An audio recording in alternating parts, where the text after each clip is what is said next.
I have a great time with my life, and I want to share it. I love living. I think that's infectious. It's something that you can't fake.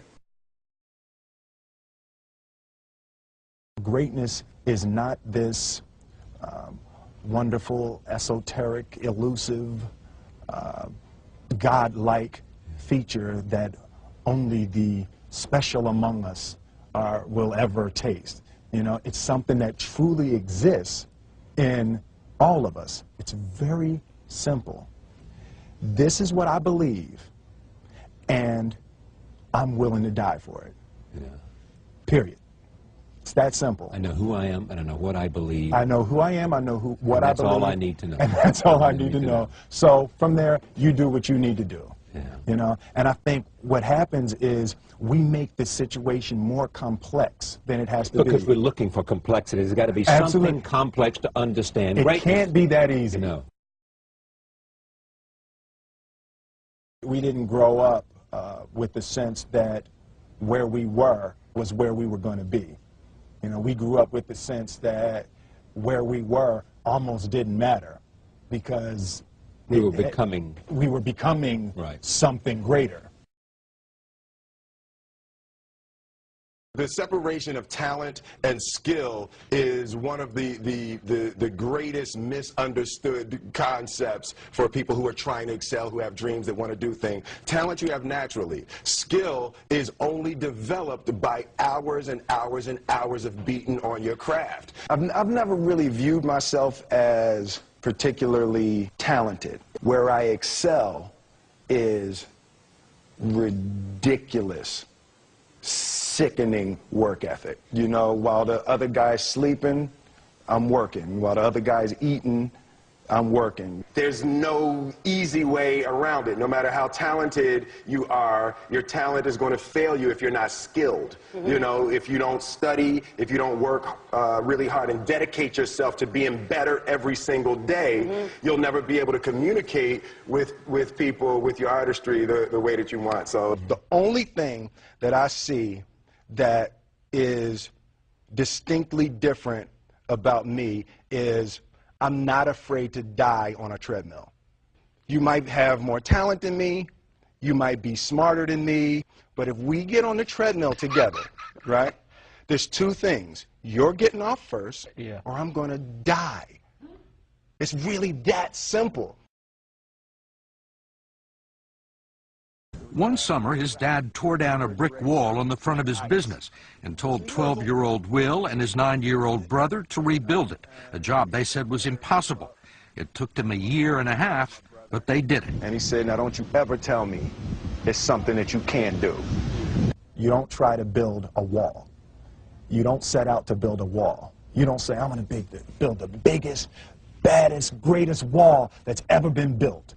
You don't start there. You say, I'm going to lay this brick as perfectly as a brick can be laid. Yeah. And you do that every single day. And soon you have a wall. And soon you have a wall. You know, it's an idea that my grandmother always had, that you know, if you're going to be here, then there's a necessity to make a difference. She always instilled the responsibility, the spiritual responsibility that you have to make every group you come in contact with better. I want to do good. Yeah. I want the world to be better because I was here. I want my life, I want my work, my family, I want it to mean something. And it's like, it has, if you are not making someone else's life better, then you're wasting your time. You know, like your life will become better by making other lives better. I want to represent an idea. I want to represent possibilities. I want to represent the idea that you really can make what you want. One of my favorite books is The Alchemist, Paulo Coelho. And that's just, I just believe that. I believe that I can create whatever I want to create.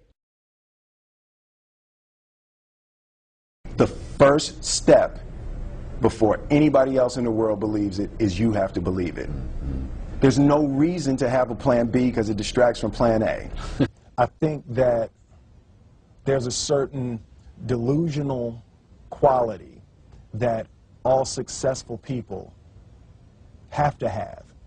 You have to believe that something different than what has happened for the last 50 million years of history. You have to believe that something different can happen. Confucius said, he who says he can and he who says he can't are both usually right.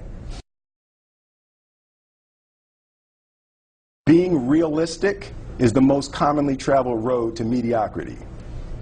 Why would you be realistic? What's the point of being realistic? Just put up a barrier.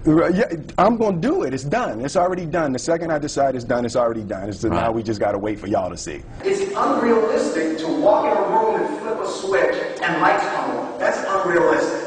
Fortunately, Edison didn't think so. It's unrealistic to think you're going to bend a piece of metal and fly people over an ocean in that metal. That's unrealistic. But fortunately, the Wright brothers and others didn't believe that. And it just seems like such a ridiculous idea to me to embrace the idea that it's not going to happen and that's not real for that to happen. As soon as you say it, now you just made that real. Our thoughts, our feelings, our dreams, our ideas are physical in the universe. That if we dream something, if we picture something, if we commit ourselves to it, that is a physical thrust towards realization that we can put into the universe. That the universe is not a thing that's going to push us around. That the world and people and situations are not something that are going to push us around. That we are going to bend the universe and command and demand that the universe become what we want it to be. I study the patterns of the universe. There's a redemptive power that making a choice has, you know, rather than feeling like you're at effect to all the things that are happening. Make a choice, right? You just decide what it's going to be, who you're going to be, how you're going to do it. Just decide. And then from that point, the universe is going to get out your way. It's like it's water. It wants to move and go around stuff, you know. You know, there's a flow of the universe that I've grown to know just how to go with it.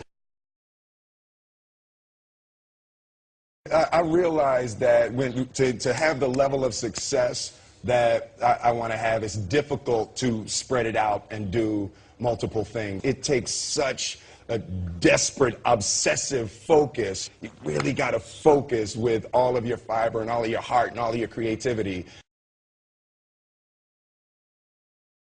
I'm motivated by fear. Fear. You know? Fear of what? Fear of fear. I hate being scared to do something. And I think what developed in my early days was the attitude that I started attacking things that I was scared of. It was Franklin Roosevelt said the only fear you have to fear is fear itself. Absolutely. Remember that? Absolutely. Yeah. You can't be scared to die for the truth. The truth is the only thing that's ever going to be constant.